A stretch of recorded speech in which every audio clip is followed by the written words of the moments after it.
After the international news, it's time for us now to get on to the lifestyle session. And today we are talking about autism. Now, autism is a condition that many of us may not understand and affects up to 4% of the population in this country. Now, autism is derived from a Greek word known as autos, which means self. And one of the characteristics that you'll find with people who are autistic is that they tend to look like they're in a world of their own, which of course has brought about many myths and many things that people think about people with autism. But they are our brothers and sisters, our sons and daughters, and despite the social challenge that they might go through, it is for us to embrace them and know how we can work and live with them comfortably. And well, to talk about this, and just a reminder that this is actually Autism Awareness Month. April happens to be World Autism Awareness Month, and as a result, I think it's important for us to talk about that. And well, joining me in the studio this morning is Faith Watari, who's an occupational therapist. Thank you for joining us this morning. Thank you. And also Asaf Mwangi, who is the head of special needs unit at Kestrel Manor School. Thank you, Mike. All right, I'll start with you, Faith, and maybe you can first of all break it down for us. What exactly is autism? Autism, as you have said, is a condition in which a child or an individual will find themselves having behavioral issues. They may have social interaction difficulties. They may have difficulties being able to adjust with society, adjust with going to school. They have difficulties with hyperactivity. It's actually a spectrum of issues that they may have. Some of them may be seen to have poor eye contact. They may not be able to have interaction with even their environment. Say they may be very sensitive to touch, to anything that might be too, say, sticky, any tactile stimulation that's overwhelming to them. And or they may also have some gross motor issues. You find that some of them may walk late, others may have delayed speech or no speech at all. Okay. So it's a spectrum of issues. Some of them may have one or two, or others may have different. Yeah.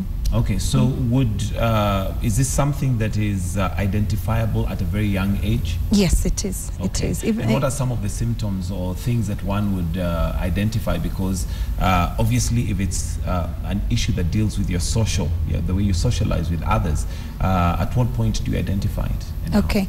Studies actually show that even babies below a year old can be identified. But it takes a very keen team, say from the parents to the doctors, to be able to pick out. So you may find a baby who will have delayed developmental milestones. That occurs with some of the children. Some children will not play early. Say, for example, they may not be interested in any particular toy, which is not usual because all babies will play with something. They may not want to be held, so they'll cry a lot until they're put down. They are very averse to being touched. Others may have poor eye contact. They'll not look at anybody. If you look at them, they look away. And that has nothing to do with their visual ability? It doesn't have anything to do with their visual ability. Their brain is actually normal. So even if they went for a scan, the doctors will not find anything abnormal within the brain. From that, from the very early stages, you'll be able to see that the baby is not picking up speech, or if they do, they're bubbling only particular sounds, or they'll keep repeating what you say. So from that, you can be able to pick out some of the symptoms. Okay. Yeah. Asaf, Faith mentions that they are normal, yes. But yet are they classified under special needs? Mike, sometimes back, autism spectrum disorder was classified under the mentally retardation group. But the research now, thanks to the people like Faith and other stakeholders, we have now come to realize that autism is not a mental retardation. It's not a mental disorder. Yes, not at all. The IQ sometimes is quite intact. So what happened to these children? It's only that they have some deficiency in social skills, in imagination, and language and communication skills. But otherwise, other activities, most of them, they are quite much okay. And as Faith said, it's a spectrum. So we have what we call high functioning or Asperger's syndrome, who some of them go even to university and some are doctor. I know a professor called Tempo Gradin with autism. Okay. Yeah. And some, there's what we call now classic or Kana syndrome, who are low functioning. So the Kanas is the one who have to be trained on how to use the toilet, on how to feed themselves. At an age of even 7 years old, they are not yet able to know how to use the toilet. Okay. Yes. Would you say it's something common in this country, autism? There are two schools of thoughts. One school of thought say that there's increase in autism. Another school of thought say that the mechanism of identifying them has now improved. That's why we are able to realize that there are so many autistic children. So we are, as a professional, we are still trying to see which school of thought do we, but so it's not, it's still being investigated, still being, yeah, researched. And there are so many theories of the causes. Yeah. Okay. Now, one of the symptoms, or I don't know if they're called symptoms or characteristics, I don't know which would be the right one, because it's not signs, really, it's signs, characteristics. Because it's not really classified as a disease. No, it's not. It's not a disease. Yeah. As the child grows, what are some of the things, signs that one can look out for, other than just those milestone development that may not be there? Those are the usual key ones, which are, if I might say loud, some of them walk late. So because it's a spectrum, you have to pick out about probably 7 out of the 12 major characteristics of children who are autistic. You find that there are children who will be very attached to a particular object. They'll only do particular things. Say, for example, if they're playing with Lego, they'll only build them either straight on the floor going in a straight line, or they'll stack them up going up. They'll not find any other way of playing with a particular toy. You'll find others will may have auditory sensitivity. Say, for example, a simple sound or a humming, say, of a vacuum cleaner, or even clapping in church or in school might overwhelm them. So they end up shutting their ears. So how do they react when they're overwhelmed? They either, if they shut their ears and it's too much, you might find that a child may be aggressive, but they're not aggressive because they're violent. No, it's because they're overwhelmed. So they may push whatever it is that's overwhelming them away. So, there are those ones who are overwhelmed by visual stimulation, or they'll seek a lot of it. So you find they'll flap their hands in front of their face, or they'll take a pen, flap it around their eyes, anything. There are those children who are now fixated with routines. You cannot give them a particular thing unless it comes before another one. It has to follow a certain order. Yes, has to follow a certain order. And if you disrupt that order, they are not able to complete a task. You find others who are hyperactive. They're those ones who have attention deficits, so they're not able to concentrate for long on one particular task. You find the children, some of them have delayed development. They're not able to feed themselves, toilet, bathe. Other children just don't adjust to the school. So they'll have what we call cognitive issues. When they go to class, they're not able to understand what is a circle.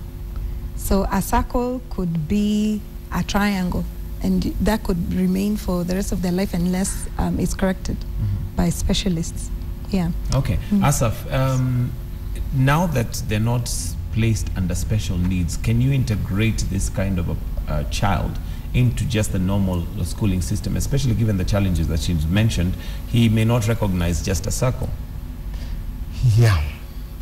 What we do recommend, because they cannot still fit in the mainstream schools, because the teachers in the mainstream schools are not yet trained on how to handle these learners with autism spectrum disorders. So what we really recommend is a school whereby which practice the philosophy of integration, whereby we have the regular learners and we have learners with autism. We normally don't say normal and abnormal. We normally call a regular school or a typical school.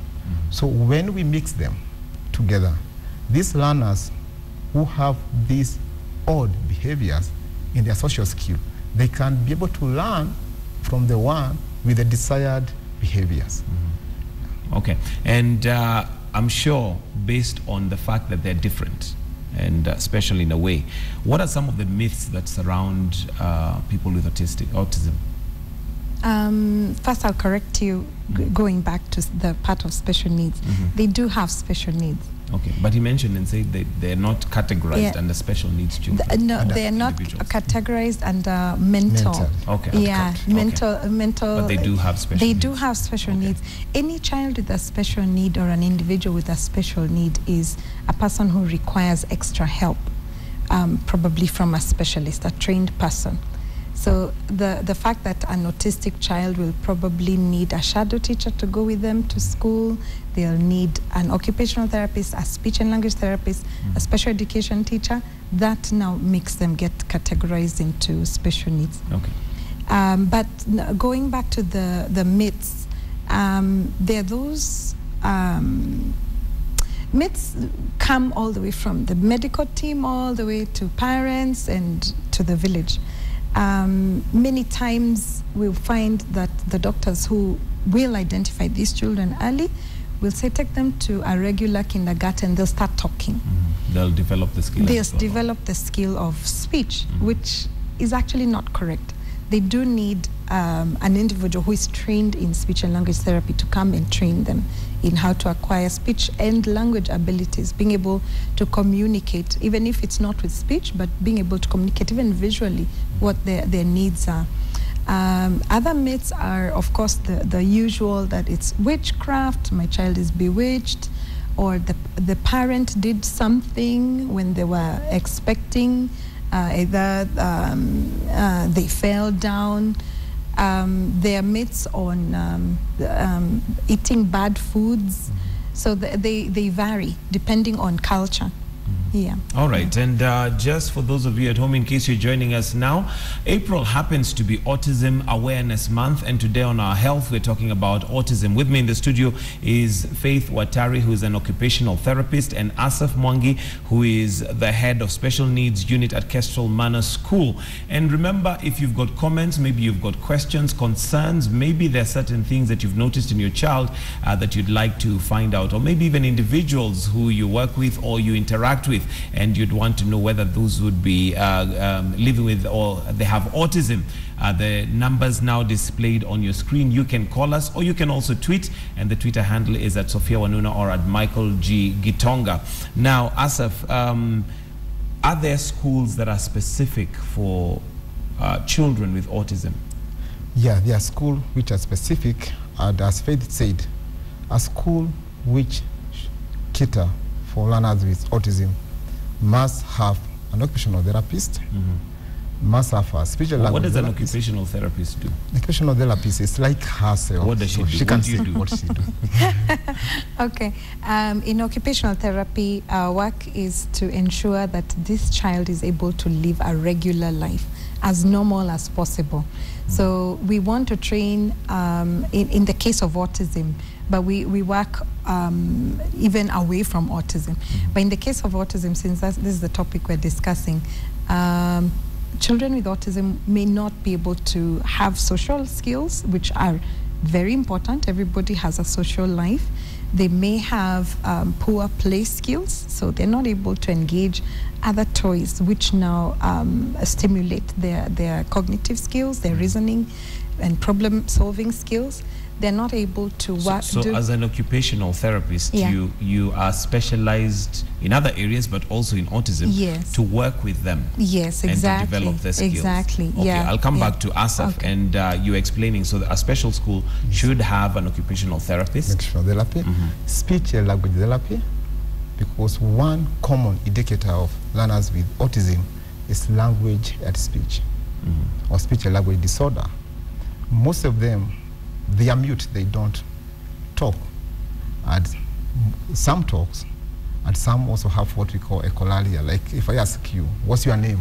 Instead of saying Mike, you answer back, what's your name? So you repeat you echo what I'm asking you. And some, they don't have what we call sociolinguistic. They don't know how to apply the language in a social context. Yeah. Okay, so anything else that I should look out for if I have a child with autism in terms of a specialized school? Yeah, and also there must be what we call learning support teacher, or a teacher who are specially trained in handling the special needs.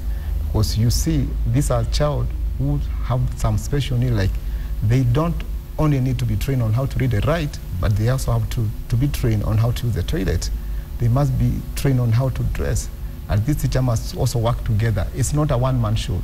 It's a what we call multidisciplinary approach.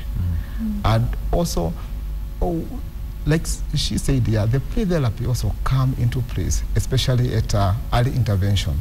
These are the learners who must be trained on how to interact with the rest. Okay. And this is done, then they don't have that inner motivation to join their peers in the play field.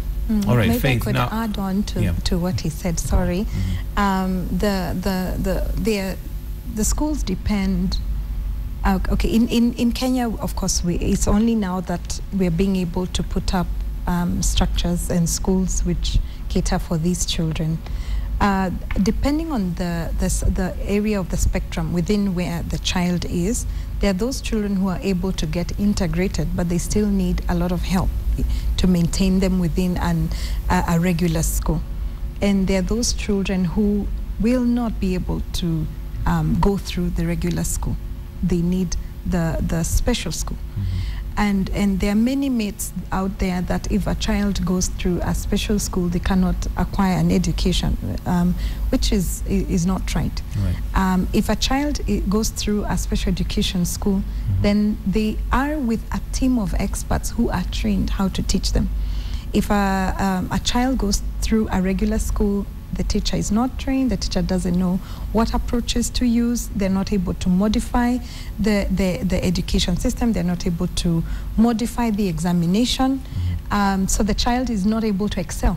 So you find that a child who is forced through a particular system does not pass the final exam, and they are seen as not educable. Yet, if they went through a system that could teach them the way they learn, they're actually educable. All right. Yeah. We'll take a call from Julie in Nairobi. Julie, thank you for calling. And to your question or comment. Good morning. Morning to you, Julie. My question is, okay, I have a son who's 3.5, thereabout. And he has characteristics which I'm not so sure are autistic or not. Okay. He definitely had delayed speech. He does talk a little now, but nothing like his peers. His teachers say we need to work on his pincer grip. Work on? His pincer grip skills. He seems like a regular child most of the time, but he's way behind his classmates in what seems to me like regular things that he should be knowing at his age. Okay. Yes. All right. Thank you, Julie. Okay. Thank you. From Julie's description, would you say the child is autistic, delayed speech, there is grip, skills that have not yet been developed? No, we can't just say that by those few yeah, characteristics. they're very few. And another thing is, autism is just not identified just with one session. You need to really interact with this child, even close to a month, before you can actually say this child is autistic. So delayed speech at 3.5 years is not necessarily Not necessarily. What may be another cause of delayed speech? There are children with what we call global developmental delay. So their brain just develops a bit slower. But with intervention, they achieve skills and they become just regular children. They're children with brain damage, which is mild. So they may be walking, but their grasp is not quite there, and they have delayed speech. And then there are others who there is actually no known cause. If they check, there's no actually... You cannot scientifically find it. Exactly, exactly. Okay. So what I would advise Julie is to probably start with a neurologist. She can start there, and then seek to know probably the diagnosis and the steps forward from there. Yeah. All right, Asaf, do you have parents who bring children to school and possibly have no clue that their children may be autistic, again depending on the spectrum and how severe? Yeah, we have them. Of course, as we are saying, it's a spectrum, and I think it's one of the most complex conditions so far. So there are some parents who have no clue, and we take them through their assessment, which is also a multidisciplinary between the OT, the pediatricians, and the teachers. And gradually, we form a team to develop the child. Okay. Faith, obviously because of the social skills being hindered and the fact that communication is also a problem, you'll find that some parents actually almost tire and give up on their children, maybe lock them up. What would you say to that? And secondly, how does one identify what are those needs that they have so that you can deal with them? Because I'm sure once you've identified with them, they're able to live an easier life. Yes. When a parent keeps a child away, usually it's for their protection. A parent doesn't really want to hide their child because they're ashamed. It's more of them wanting to shield their child. First, from the moment the baby is born, everyone is around this baby and is expecting so much. And by the time, as the milestones progress, and everybody from the grandmother to the neighbors, relatives, yes, what is wrong with your child? What did you do? And then from there on, maybe this child is not able to play with other kids. So the parent will keep them away. So you'll not see them in church, you'll not see them in the malls, you'll not see them going to school. We have children who've not gone to school up to 6 years old because they go into school and then the school says we're not able to cater for your child, and the child goes back home. Okay. Yeah. Asaf, given that these children are somewhat challenged, before we go to that question, I think we have Christine on the line. Morning, Christine. Thank you for calling. Yes. Sister Christine, somewhere, a substance responsibility. Sorry, Christine, I can't hear you. If you can speak a bit louder, please. I am Sister Christine. I'm here at the Eldoret. Okay. And I'm interested in that program that you are talking about, the autistic children. Yes, I happen to work with children in the U.S. And I've been wondering if we have children like that in Kenya. Yeah. Whether we have autistic children in Kenya? Where are you based on? Okay.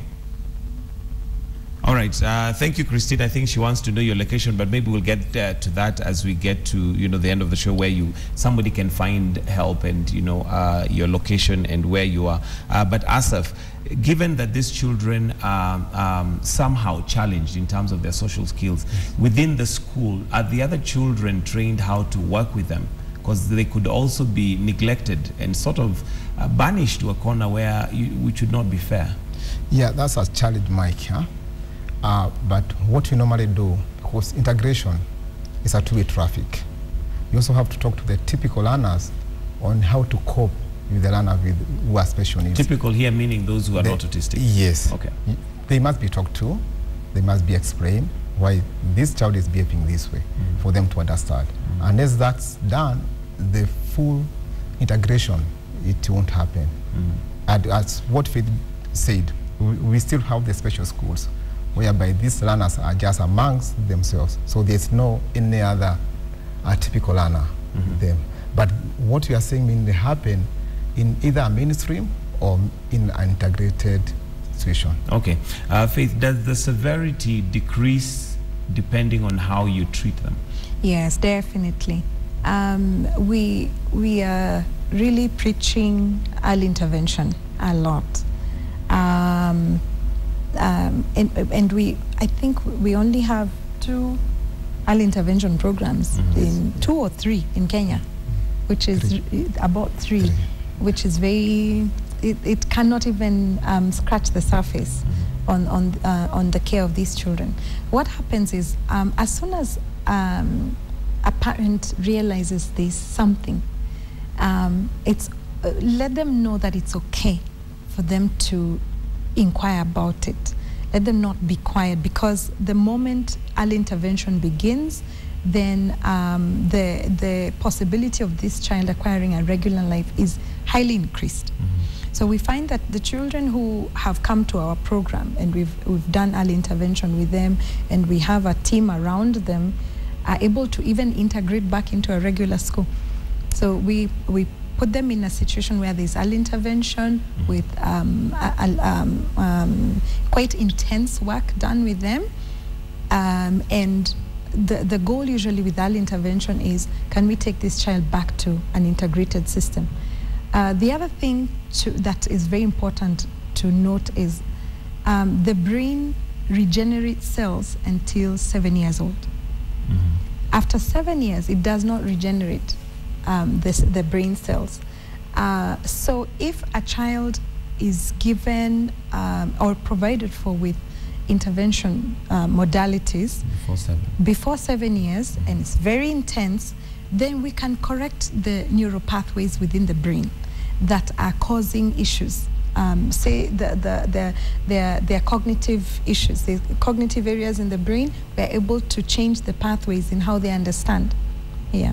Okay. Yeah. Now, of course, with care comes a cost, especially when the more specialized the care, the more costly it becomes. And are these schools where, you know, they have these facilities that you've talked about to take care of autistic children cost effective? Are they subsidized? Are they special schools? Mike, to be sincere, leave alone the cost and the number of the schools, quite there are few. Then the other thing, they are costly, and especially the private school. But still, when you go to a regular school, a public school, there is this free school thing, whereby the government is paying the school fees for the child. But you see, what we are saying, this child does not only need a book and a pencil. They need the therapy. It's not paid for by the government. They need the speech and language therapy. It's not paid for by the government. So they're not available in public institutions, public schools. There are schools which are public, yeah, like Jacaranda. Okay. Yeah, city primary. But you still see that beside the education intervention, there are other intervention.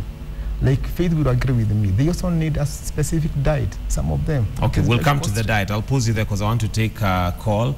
And it's from Paris in Umoja. Good morning, Paris.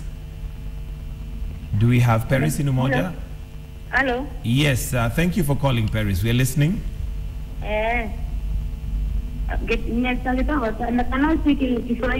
Ni sawa, endelea tu. Oh, sasa. Mimi niko na mtoto mrejadi sana. Ako na hiyo shida ya autism. Ako na shida ya? Sasa yeye anajua kusoma kila kitu. Kuongea tu sisi ndio hajui, lakini kuongea hivyo tunaongea na yeye ndio hajui. Lakini anasomanga kila kitu. Okay. Na anajua kila kitu, hata kwenda choo, kuvaa. Sasa na tukikuwa naye nyumbani, tukipeleka normal school, akiwa nyumbani huwa yeye huwa akitoroka. So ilitubidi tumpeleke ina special school, lakini hiyo ni ya wale mentally handicapped. Okay. Na ulizotaa kuna usaidizi yote mnaweza kusaidia.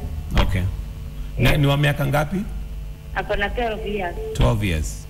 Yes. Sawa, asante sana Paris kwa swali lako. All right, we'll go to Anne who is in Nakuru. Anne, thank you for calling. To your question.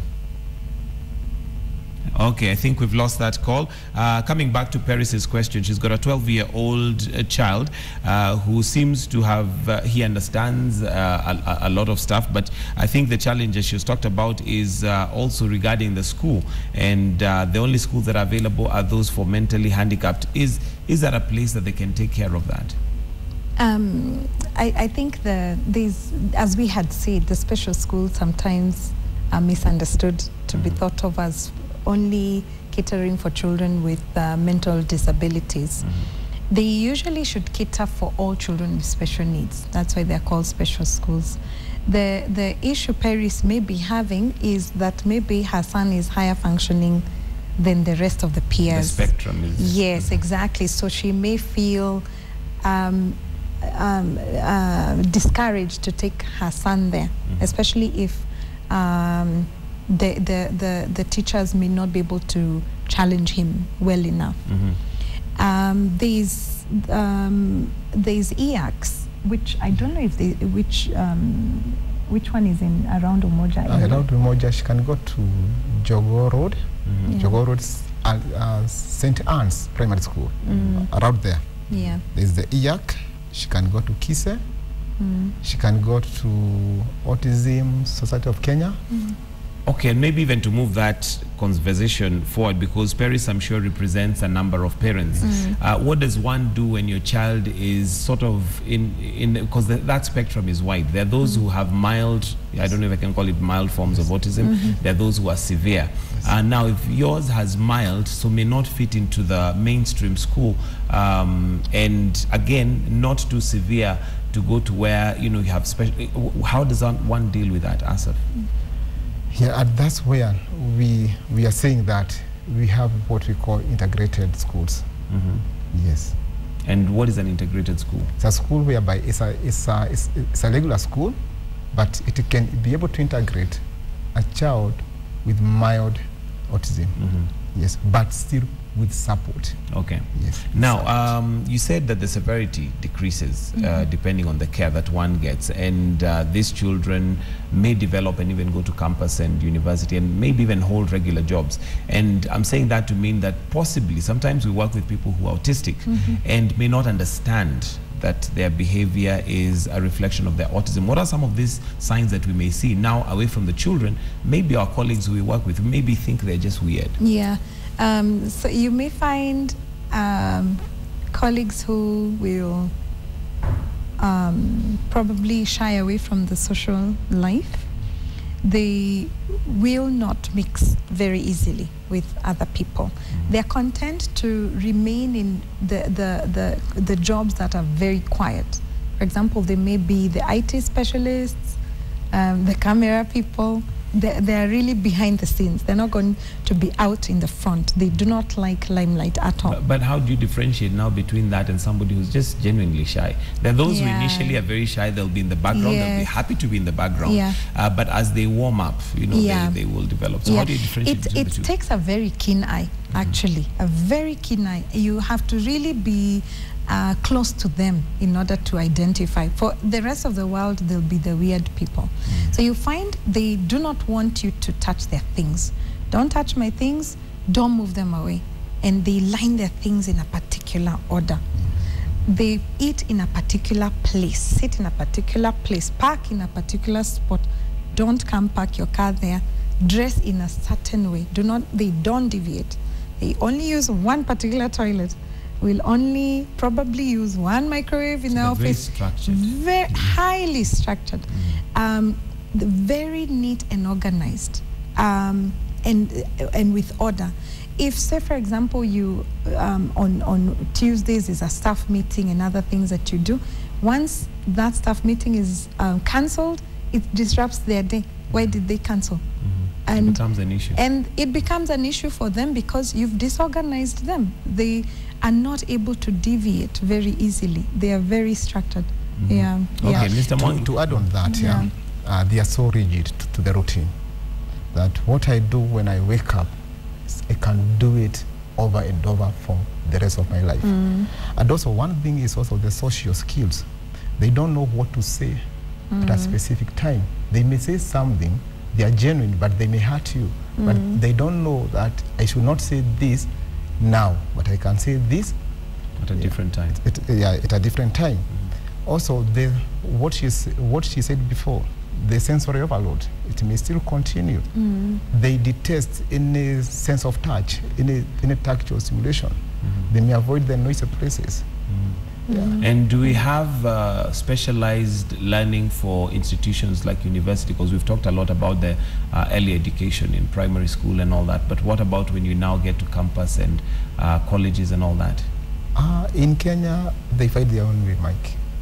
Yes. So if you're autistic and you manage to go through primary, then you'll join a regular university and then you'd have to find your own way. You find your own way. Okay. How do they survive? Because it must be very stressful. I'm imagining that if noise, can be an issue, if moving something of theirs can be something that potentially raises their stress levels. And here you are in a school where nobody has explained to the rest of the people that this is how do they survive?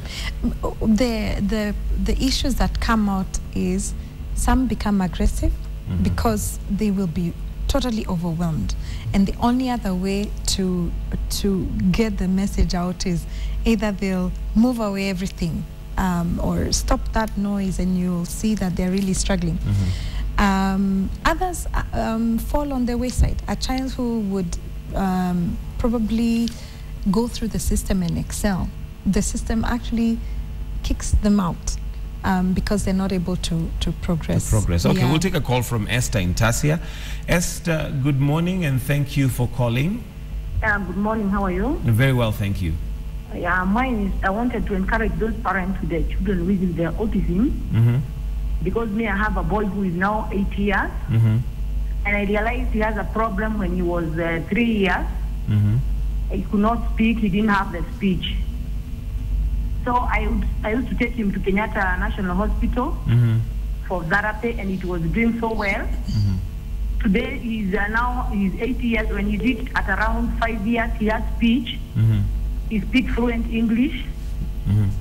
But what I would tell the parent is, if you are feeding your child if you are feeding your child with maybe with the wheat, those energetic things. At least you try to see when you feed when you eat biscuits today how he'll behave. You find him is becoming violent or something like that, you stop that diet, and with time he'll develop a speech. Like mine now, he talks everything. He's now a good boy. All right. And he goes to a normal school. I used to see Dr. Williams, who was in Kenyatta, the occupational therapy department. Okay. Yeah. Thank you very much, Esther, for that encouraging word. We also have Maura in Buruburu. Thank you for calling, Maura. Yeah, thank you. Hello, Maura. We are holding on for Maura, who's in Buruburu. Maura, can we hear us? I can hear you. Yes, Maura. I can hear you. Go right ahead. Now, I have been involved with the autism children. We have some facilities at one primary school. We started with just a few children, and later we have just about 20 autistic children. Okay. We are developing some facilities for them, and perhaps it's good for the public to know that Buruburu has such facilities and care for autistic children. All right, fantastic. Thank you so much, Maura. Okay. Very encouraging there from Esther and Maura. Esther saying that her child, she was also concerned initially, but at 8 years now he's talking. But something interesting, she brings in Faith, and I'd like to ask you on that, and it's to do with the diet. Do autistic people require a specific diet? Some of them do. not every child is eligible for that diet. What usually happens is in the first world, there is biocellular analysis done. So urine and saliva is tested. In some countries, they even test blood and hair. And what they're looking for is the levels of B12 in the blood, the zinc, magnesium. They're also looking for whether a child is able to metabolize all the food that they eat in the stomach. The reasons for that is because these B12, zinc, magnesium are what are called mood stabilizers. If anyone is low on them, even if you're not an autistic child or a person with autism, then you find that you have issues integrating socially or even understanding. And also I may add omega-3 and omega-6. So after biocellular analysis is done, you find that a child may be found to have gluten sensitivity. Gluten is found in wheat. So what is done is you withdraw wheat from the diet of the child. Other children may have casein sensitivity, so their body is not able to break down casein, which is found in dairy products. So these two are usually withdrawn, and of course supplements are added on for that, to cater for that. All right. The reason is there's an area in the brain called the blood-brain barrier. Once some certain foods cross that area in the brain, then it gets overwhelmed, and the neural pathways just keep firing away. Maybe as we summarize and as we wind up, how does that manifest once it has crossed that barrier? You find that the child is hyperactive, moving around, running around, climbing, making almost screaming noises, flapping their hands, closing their eyes a lot, or rolling. They'll just get overly active. All right. At this point, I'd like to bring in Sophia, maybe to bring us some of the questions, if there are any, that have been coming through Twitter, and if she has any questions herself. Sophia. Actually, I just want to thank our guest for joining us this morning. But Arifa says we do not have much time, as we're 1 minute to 9. But thank you so much for joining us on Morning Express today on your health, shedding light on Autism and Awareness Month, April being that, coming to an end of the same.